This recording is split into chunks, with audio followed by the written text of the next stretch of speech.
A new small SUV arriving in one of the most hotly contested segments in the Australian new car market is always a big deal.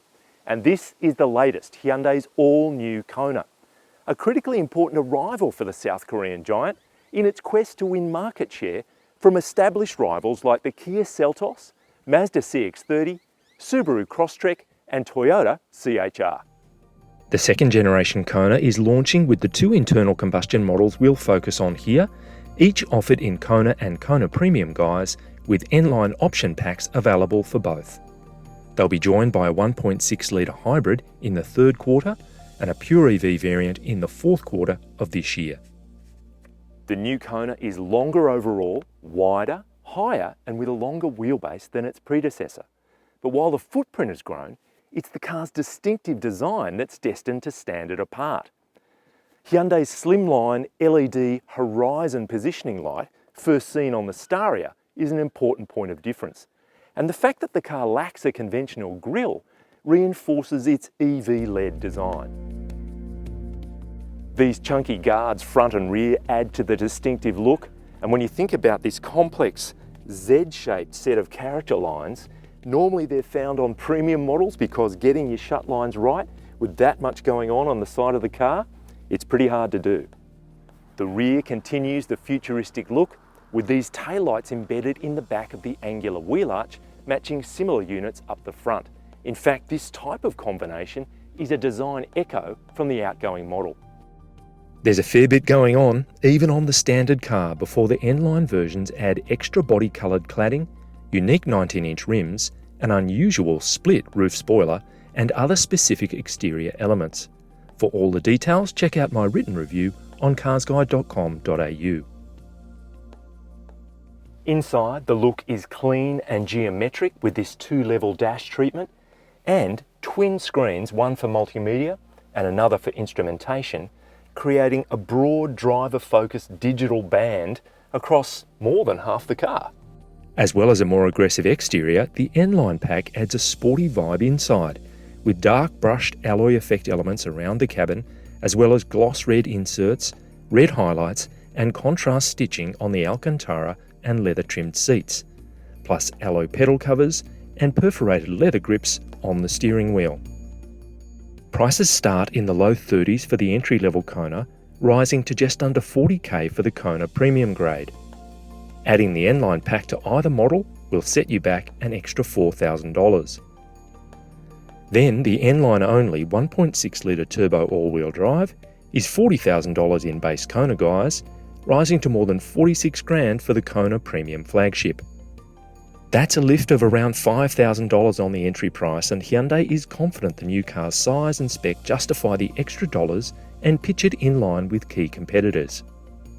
Aside from the performance and safety tech we'll get to shortly, standard equipment highlights for the Kona include dual-zone climate control air, a 12.3-inch multimedia touchscreen, Android Auto and Apple CarPlay connectivity, 18-inch alloy wheels, keyless entry and start, as well as LED headlights, DRLs and tail lights.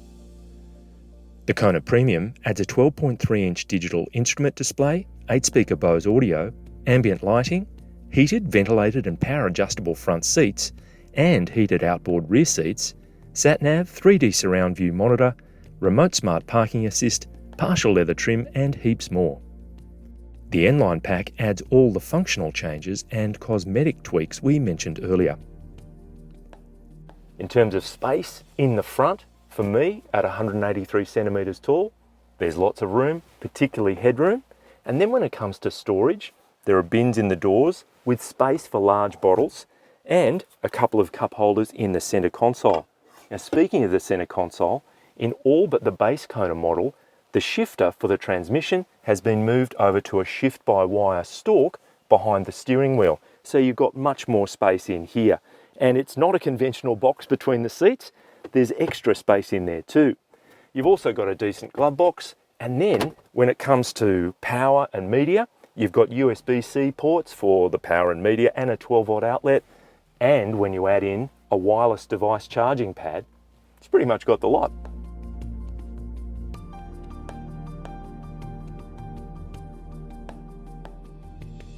Now to the back, and again, tons of headroom And during the launch program for the car, I had the opportunity to back-to-back sit in the old model and this new one. And I can tell you that extra 60 millimeters of wheelbase has found its way into the rear seat because there is just acres of space in here. Then when it comes to storage, again, there are little pockets in the door, probably not as big enough to handle this bad boy, but fold the center armrest down and there are 2 cup holders in there. You've also got nets in the front seat backs. There are 2 USB-C charge points and individual control for ventilation for the back seaters. I think 3 adults across the back here would be tight, particularly given there's a tunnel in the floor, but up to teenage kids times 3, be fine. Hyundai claims improved cargo volume of 407 litres VDA with all seats up and 1,241 litres with the 60-40 split folding second row lowered, up appreciably on the outgoing model. A hands-free power tailgate is standard on the Kona Premium, the loading lip is agreeably low, and the spare is a 16-inch space saver. Towing capacity is a handy 1.3 tonnes for a brake trailer and 600 kilograms unbraked. Under the bonnet, things kick off with a 2-litre naturally aspirated Atkinson cycle 4-cylinder petrol engine driving the front wheels through a CVT auto in both the Kona and Kona Premium. Then you can step up to a 1.6-litre turbo petrol 4 driving all 4 wheels through an 8-speed torque converter style automatic transmission. And it's an N-line only proposition in Kona and Kona Premium. The Atkinson cycle design maximises the effective cylinder expansion ratio, compression stroke versus power stroke, for greater efficiency, and the 1.6-litre direct injection turbo petrol delivers its maximum torque across a broad band from 1600 up to 4500 RPM. Hyundai's official combined cycle fuel economy number for the 2-litre CVT front-wheel drive powertrain is 6.6 litres per 100 kilometres, with the 1.6-litre turbo all-wheel drive raising that to 7.6 litres per 100 kilometres. On the launch program, we covered 300 k's worth of urban, B-road and some freeway running, returning an indicated average of exactly 6.6 litres per 100 kilometres for the 2-litre Atmo engine, and 7.9 litres per 100 for the turbo 1.6. Impressive results. Both engines run happily on 91 RON standard unleaded or E10, and the fuel tank holds 47 litres, which translates to a range of just over 700 kilometres for the Atmo engine and around 600 kilometres for the turbo. So in terms of the engines, the entry-level car with the 2-litre naturally aspirated 4-cylinder, it's no powerhouse, but it gets the job done. You're never found wanting. And it has a CVT with a stepped sequential mode, which gives you that little bit more urgency around town. And there's plenty in reserve for easy cruising on the highway and safe overtaking. Then swap to the 1.6 turbo and you get that extra punch of mid-range torque. Whenever you want it, it's there right under your foot. And the 8-speed auto is silky smooth. Now in terms of the suspension, both powertrains have McPherson struts at the front. The 2-litre has torsion beam at the rear and the 1.6 turbo multi-links. And the tuning process was kind of a hybrid between a completely local tune and a global tune, with components being sent out here, tested and then sent back, and on it goes. And boy, has that process worked. Doesn't matter whether you're in the base car with the 18s or the racier N-lines with the 19s, car rides really nicely, and Hyundai makes claims about extra torsional stiffness in the body, and I believe it. The car is very nice. In fact, better on the 19s, which is a little bit counterintuitive, than the 18s, but both of them are more than acceptable. So in terms of the steering, the handling, it's really great. The steering is well weighted, accurate, and lots of road feel without being jittery at all. It's really a great job. And then in the 1.6 turbo, you can feel the on-demand all-wheel drive system doing its thing kind of under the surface. When you start to push on into a bend, it's just keeping everything under control. It's actually, in either powertrain, a very enjoyable car to drive. So the new Kona weighs in at about 1.4 tonnes. And braking is well up to the mark. You've got ventilated discs at the front, solid at the rear. They feel good all the time, firm and progressive, no problems there. The seats on both grades of the car are impressively comfortable and supportive. You know, we've spent hours behind the wheel. We didn't get any soreness, no complaints there at all. And in terms of the screens, the instruments are configurable, and the mix of physical and digital controls, buttons, etc. is really sensible, and it's all quite easy to use. Then in terms of just general other points, miscellaneous if you like, the quiet mode function, which you'll find in this car and other Hyundai products, is so good. It dulls the audio to sort of 25% in the front and 0 in the back. If you've got kids sleeping, you can still keep the music going in a family-friendly way.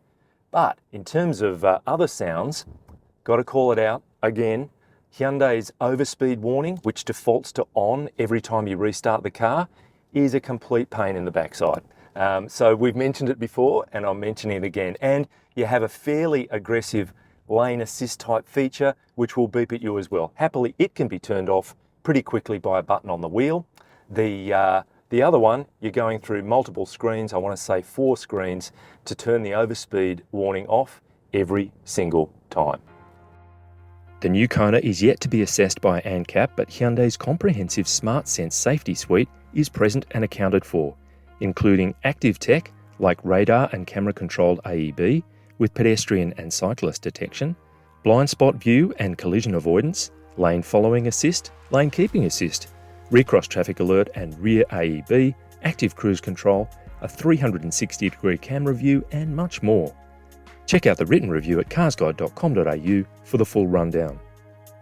There are 7 airbags on board, including a front centre bag to minimise front occupant injuries in a side impact, as well as 3 top tether anchors and 2 ISOFIX positions across the rear seat for locating baby capsules or child seats.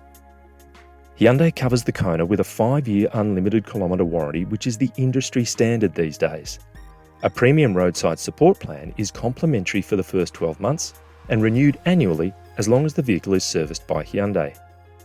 There's a lifetime servicing plan with maintenance intervals set at 12 months, 15,000 kilometres, and pricing set at $399 for 2-litre Atmo and 1.6-litre turbo variants for the first 5 years, which is 25% up on the outgoing model using the same engines, but still pretty competitive. The new Kona also features over-the-air update capability via the brand's BlueLink system, connecting with media, safety, braking and performance systems.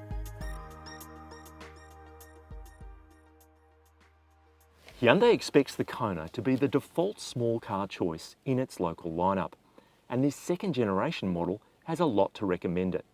Yes, it's more expensive, but it's bigger in terms of passenger space and the boot. It's also good value, dynamically excellent and impressively fuel efficient. With a hybrid and pure EV arriving in the second half of the year, the Kona is a force to be reckoned with in the small SUV market in Australia. Joe ayo!